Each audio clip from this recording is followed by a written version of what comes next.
For those listening in, our meeting will begin in about 3 minutes. About 3 minutes.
Good afternoon.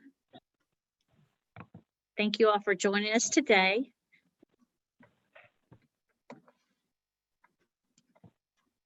Stop my video.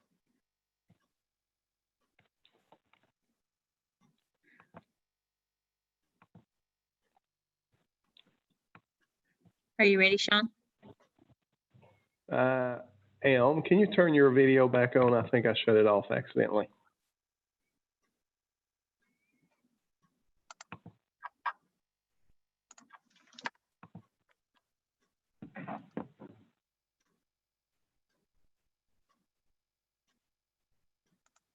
I can't because you shut it off.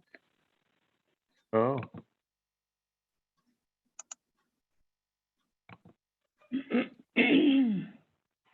There you go. Yep. Good afternoon. Thank you all for joining us today from the Health Department to talk about our weekly update on COVID-19. We have members of our executive team that will be joining us and answering the questions. I do want to remind you that if you have questions during the meeting today, to type those into the chat box and we will answer those as we walk through the question session. Mr. Crabtree, I'm going to turn it over to you to share an update on COVID-19. All right. Thank you, Tracy. I'm going to look away for a minute, look over at our board and give you an update. So far for our district, we've had 207 cumulative confirmed cases. Of that 207, we presently have 17 that are active. So that means of the 207, only 17 are active, 167 are recovered, which means that they've been symptom-free long enough that they're no longer of a concern. We have had 23 deaths, though, so the 167 and the 23 deaths make up the non-active cases. We have 4 presently in the hospital and 13 who are on home isolation. We've had 94 total cases in Adair, 2 in KC, 3 in Clinton, 5 in Cumberland, 1 in Greene, 13 in McQuarrie, 50 in Pulaski, 22 in Russell, 9 in Taylor, and 8 in Wayne for the total of the 207 total cumulative cases. So far today, not included in that number, we've had 3 new positive cases, 1 in Adair, 1 in Pulaski, and 1 in Taylor. And we've had an additional death today. It's not directly, but indirectly tied to the nursing home in Adair County. So the nursing home in Adair County has been really, really hard hit.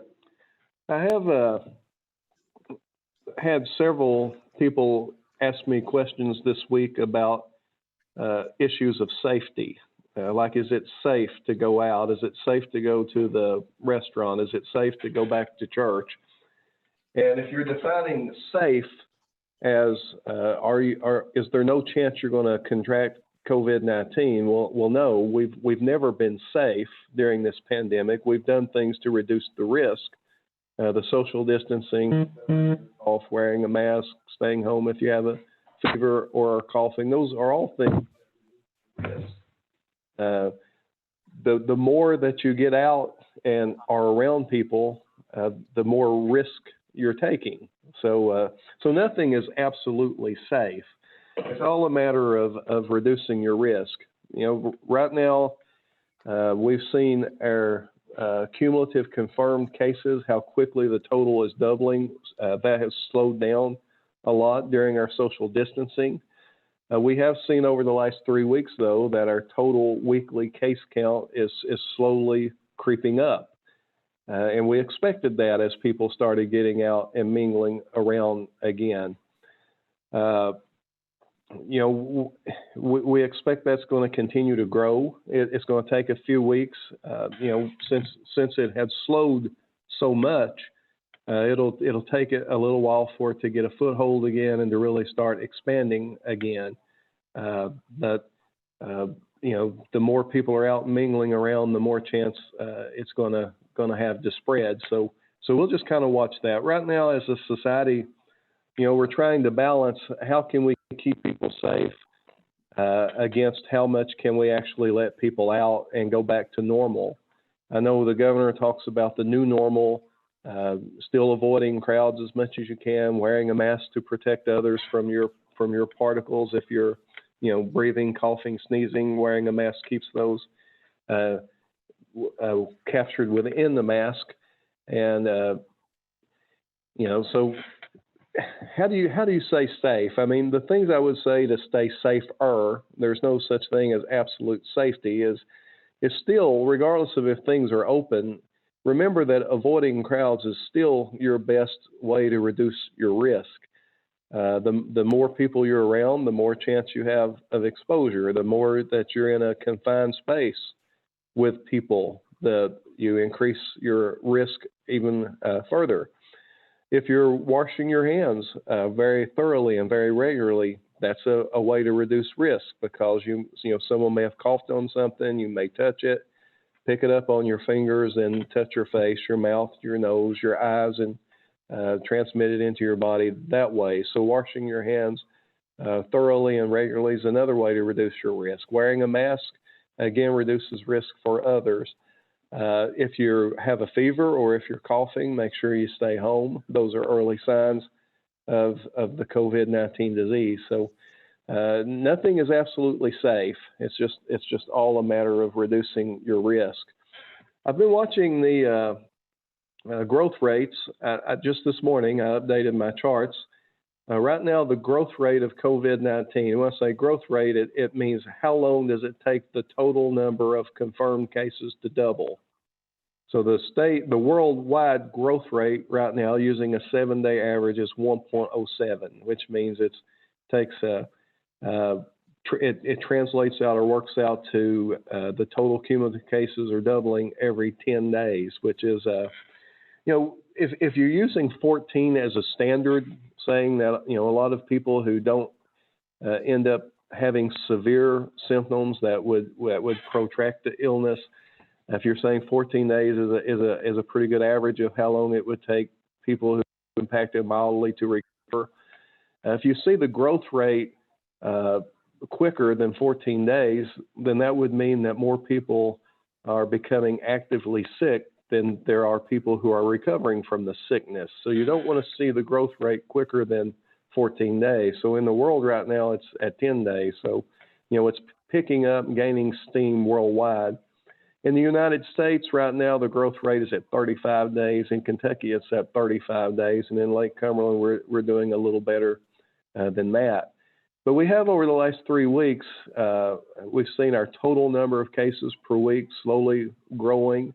And, we're on Wednesday of this week, and we're picking up steam. So, the expectation is this is going to be with us for a while.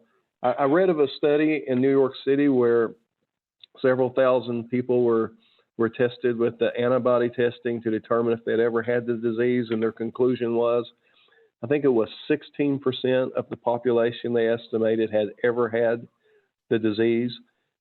And if that's true, it means, well, maybe the mortality rate is smaller than what we think. But it also says to me that if 16% have had it, then 84% of the population has not had it.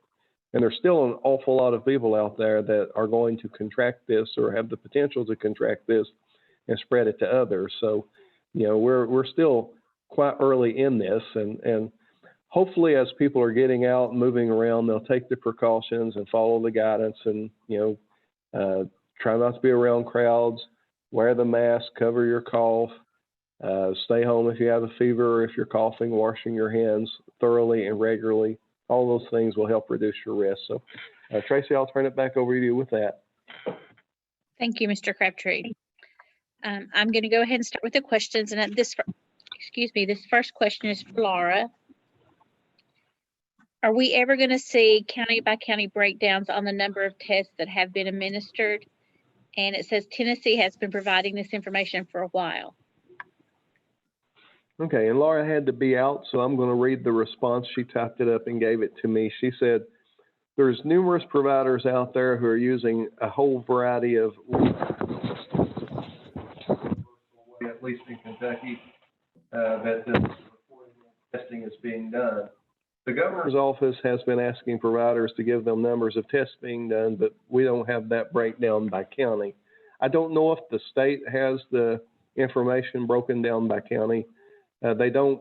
If they do, they don't publicize it anywhere broken down by county. They do have a state total guesstimate of how many tests have been done.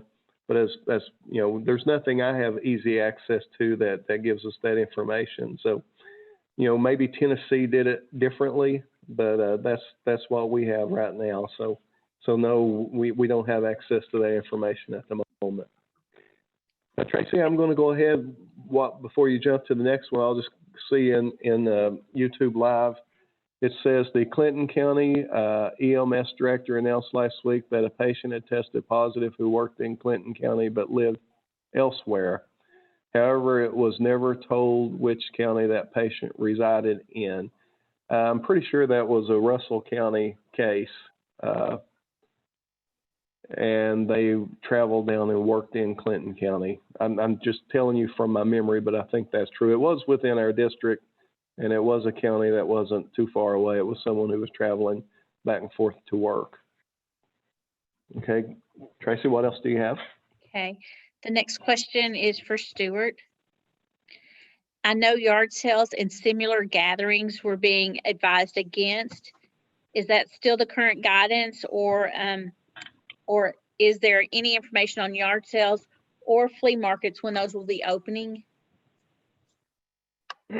Okay.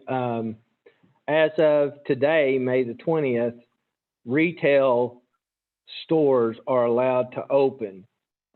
they can open at 33% capacity. Along with retail stores, the flea markets will be allowed to open, and we'll be allowed to have yard sales.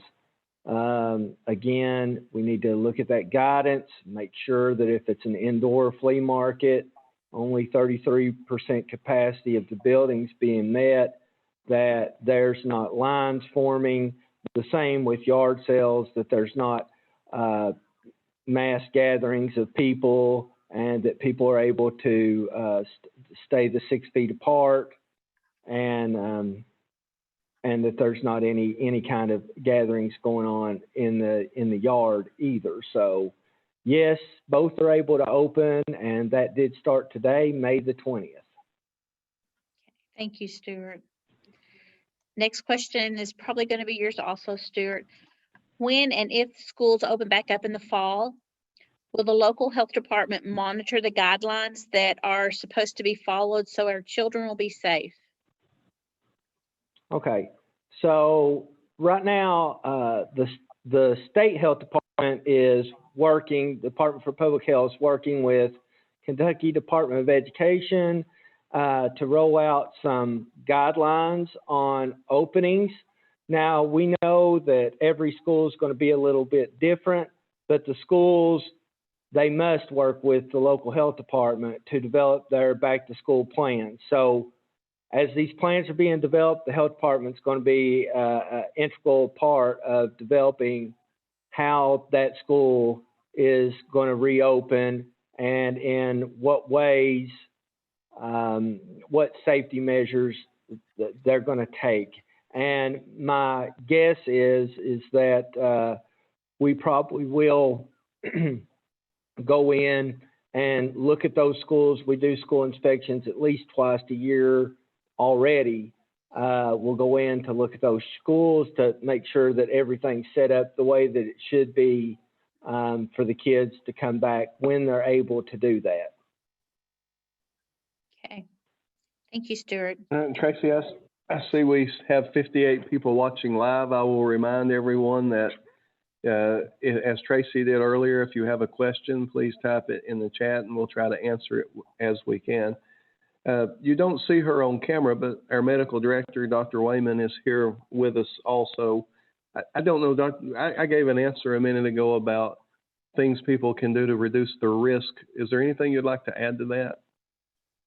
No, I think you pretty much answered it, that crowd control is the big thing. Of course, wearing face masks to protect your fellow man.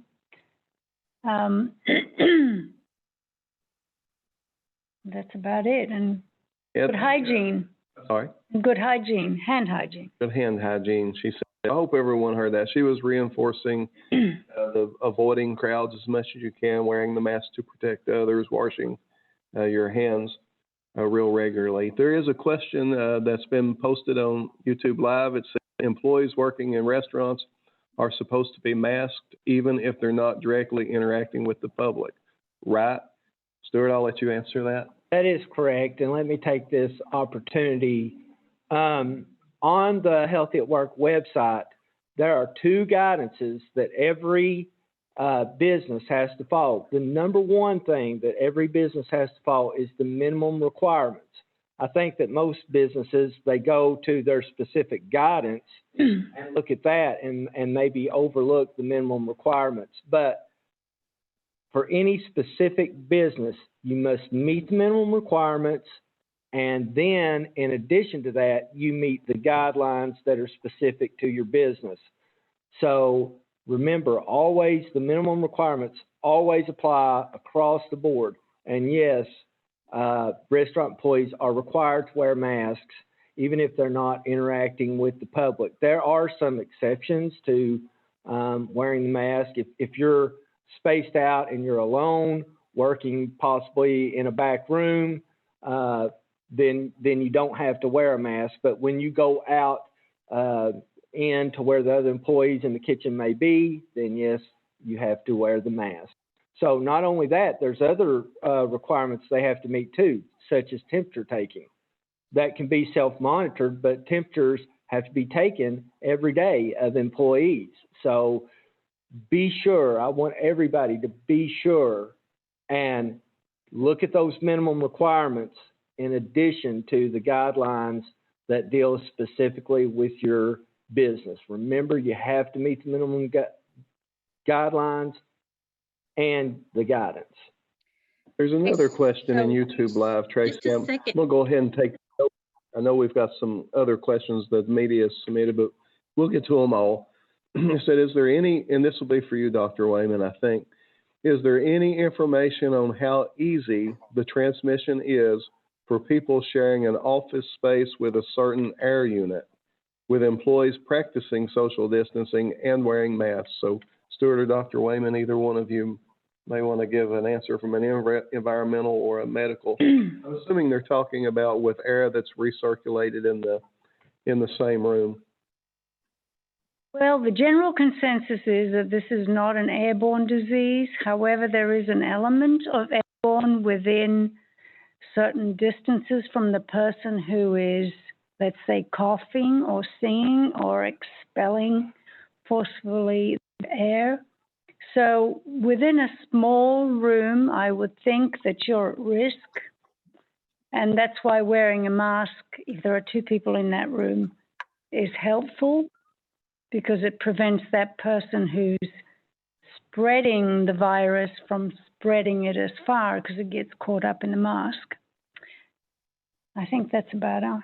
Generally speaking, now, you can correct me if I'm wrong, the difference between an airborne and a particle-borne is, airborne is the particles linger in the air for a great length of time and you can breathe it in, versus a particle-borne being it drops out of the air pretty quickly, and most of it drops out within that 6-foot radius that's around the person. That sounds about right. Now, airborne, if we were in a room as big as this, which is pretty big, then the air particles will get from one end to the other.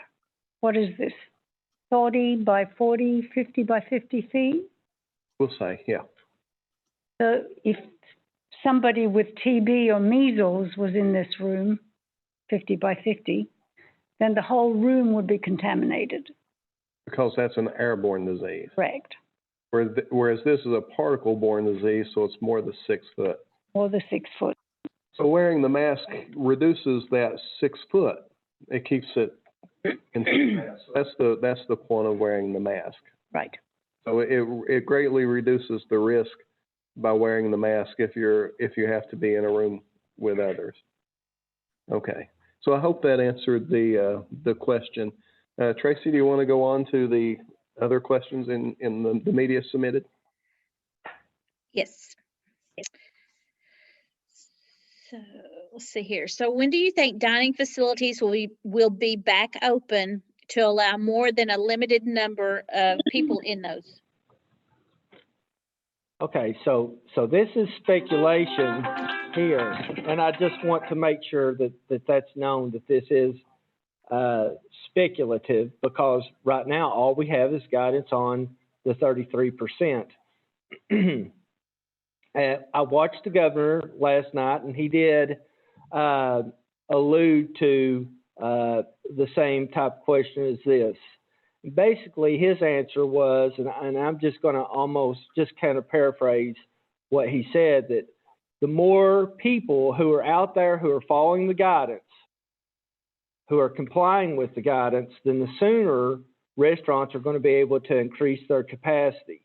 So the state's going to look at two things. The state's going to monitor compliance, and the state's going to look at any increases in cases to determine when that capacity can increase. So if our cases are staying pretty well level, if everybody seems to be doing what they are supposed to do, which would keep our cases leveled out or going down by doing the things that you're supposed to do, by wearing the masks, by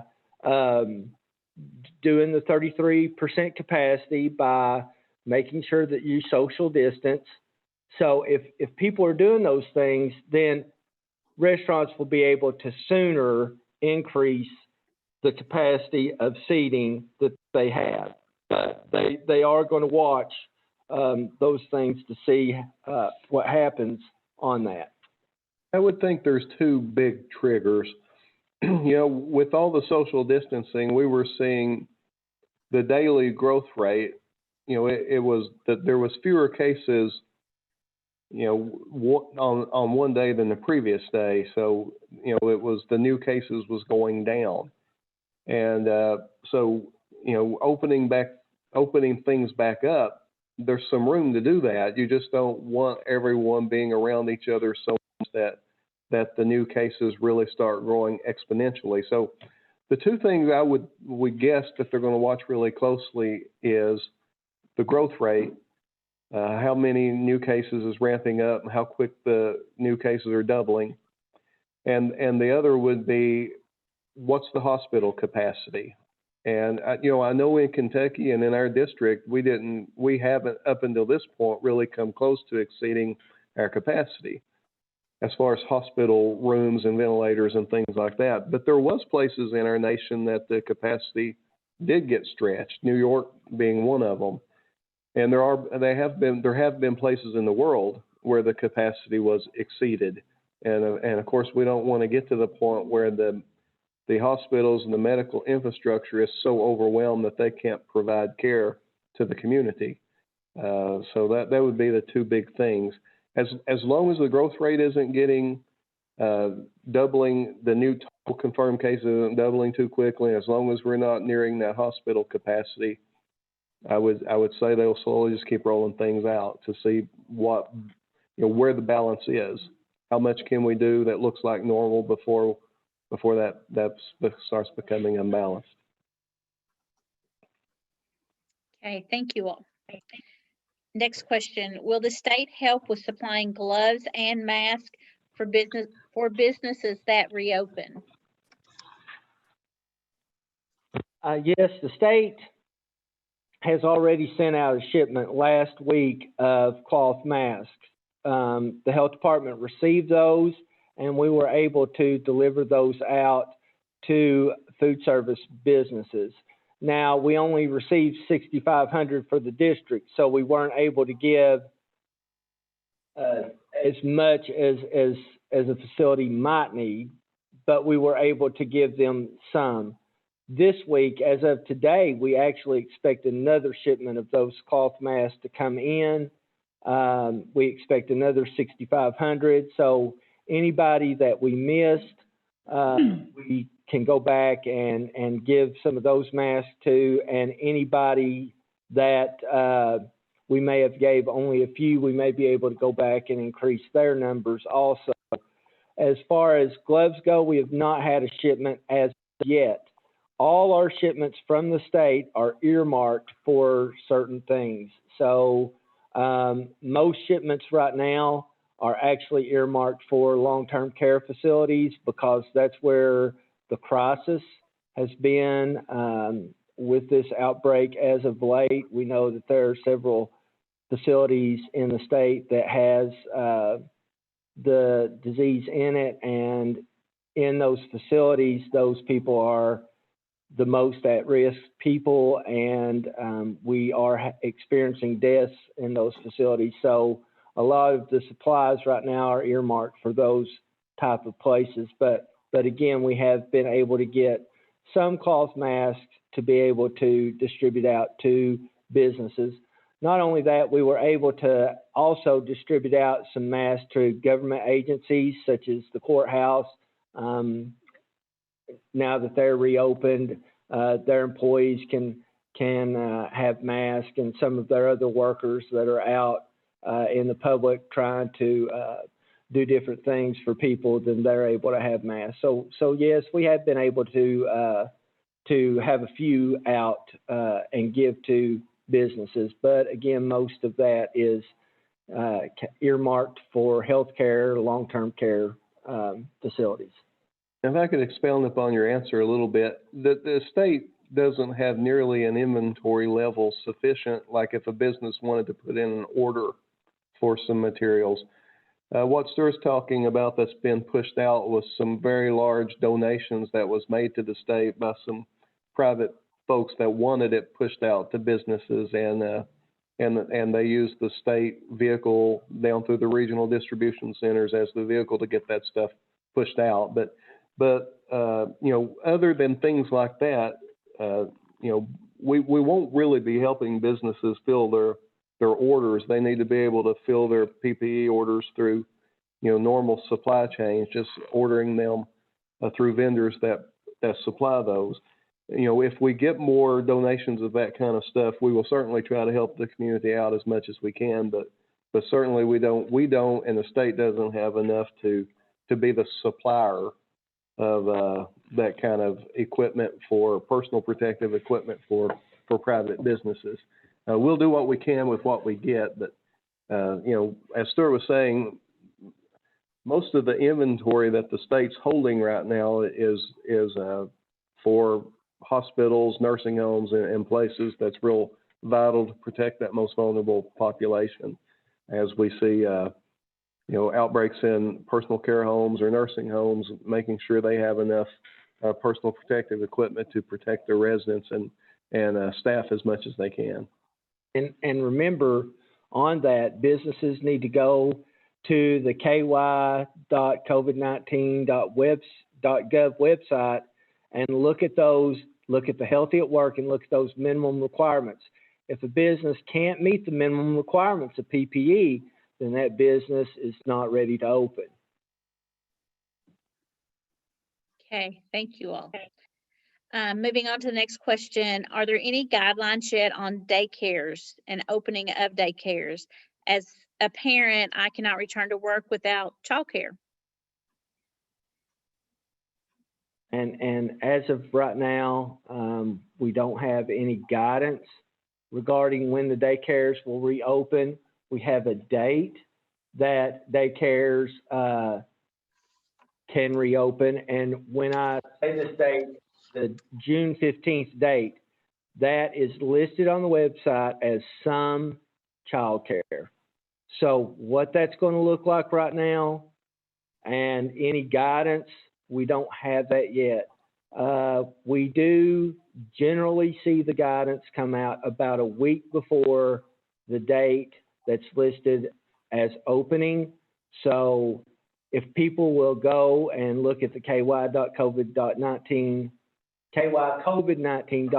website, they can follow that along with us and see when those child cares will be able to open and what that's going to look like. But as right now, we have no guidance on that. Wow, and that was a big So a comment. few things that I will You just said for a lot of people out there is it says some guidance, but it's not saying that they will be at full capacity at all, is it, Stuart? That's correct. And I mean, it says some child care. So what that is going to look like, we're not sure right now. I know that the governor's office is working with child care groups. They're looking at different options, such as maybe one of the options could be a child care facility takes care of the children of the workers at one factory. So that limits the amount of exposure there because all those parents are already working together. That's some of the things that they're sorting through right now. And again, how that's going to look like, we just don't have the guidance on that right now to see who is going to be able to open, what capacity they're going to be able to open at, and then what guidelines that they'll have to follow when they do open. Okay. I think that's all the questions, Tracy. I'll make some final thoughts here. There are 69 people watching live if we're starting to wind down. So if you have a question you want to post in the chat, go ahead and do that now. Some things that we're doing or helping to do, a lot of people besides the health department are pitching into this effort. I don't want it to make it sound like we're doing everything, but right now, long-term care facilities over the next few weeks will be testing all of their residents. You know, I think as a world, as a nation, as a state, and locally, we were so focused on not overwhelming the hospitals that we didn't look early enough and deeply enough at the long-term care facilities. And and you know, at every level failed to some degree getting guidance out aggressively to the long-term care facilities, and that's unfortunate. We are working very closely with the long-term care facilities now, and as I said, they're doing testing. Generally, you know, we don't recommend testing until, you know, that you think you've got a problem. You're seeing sick people or symptomatic people, but trying to get a baseline of where we are in every facility, regardless of if they think they have anyone that's sick. I know in one of the nursing homes, they just tested everyone and they found some positive cases, even though they were asymptomatic. So getting that point in time information at that facility will be useful. They can take some progressive actions to get people moved around and contain it. I know in some nursing homes across the state, when they've caught cases early enough, they've been able to prevent it from spreading. In some nursing homes across the state, when it got in too deep to the facility before they realized they had it, it was and has been locally and all across the state and nation extremely difficult to get it under control once it gets in deep enough. So we're working on that. There's a whole lot more access to testing now, a lot more private labs working with local providers. We're able to secure some testing supplies now and push out to some local providers. And if you go on the Kentucky COVID-19.gov website, it's got a fairly comprehensive list of places you can go to get tested now. So, and all across our district, different groups are doing drive-through testing, so just watch for that. We're spending a lot of our time right now taking Zoom meetings or electronic meetings with chambers of commerce and businesses and schools and just a variety of places that are seeking input and guidance on how to reopen and how to reduce the risk. And we've been happily doing that. So those are some of the things that we've been doing. Of course, we're still watching all of the cases. If there's any positive cases, we're still doing the case investigation and the contact tracing, meaning that we get in touch with everyone who was a close contact, evaluate their risk, and give them guidance up to quarantining them. So that's ongoing, and that's what we're doing right now. So let me see if there's any more questions. I don't see any. Tracy, do you have anything else? Stuart, Dr. Wayman, do you have any closing thoughts? No. Okay, well, I did one thing just to reiterate, be sure and visit the ky.covid19.gov website. Be sure if you're a business out there that's getting ready to reopen that you meet the minimum requirements along with your specific guidelines to your business. So there's two different sets of things that you need to make sure that you meet. And I just want to remind everybody to be sure and be looking at both of those documents. All right. Well, then in closing, I will just remind everyone that just because things are starting to open up does not mean things are safe. Still take actions to protect yourself. Avoid crowds as much as you can. Stay home if you're coughing or if you have a fever. Wash your hands thoroughly and regularly. Disinfect more and more thoroughly at home. Wear a mask to protect others while you're out. You know, do those things to reduce your risk, and maybe we can keep the spread of the disease growing slowly enough that we don't end up seeing the governor have to shut down the economy again. So thank you all for joining in. We will be back next week on Wednesday at this same time, and we'll continue to do this at least for a while longer while this COVID-19 is still playing out. So thank you all.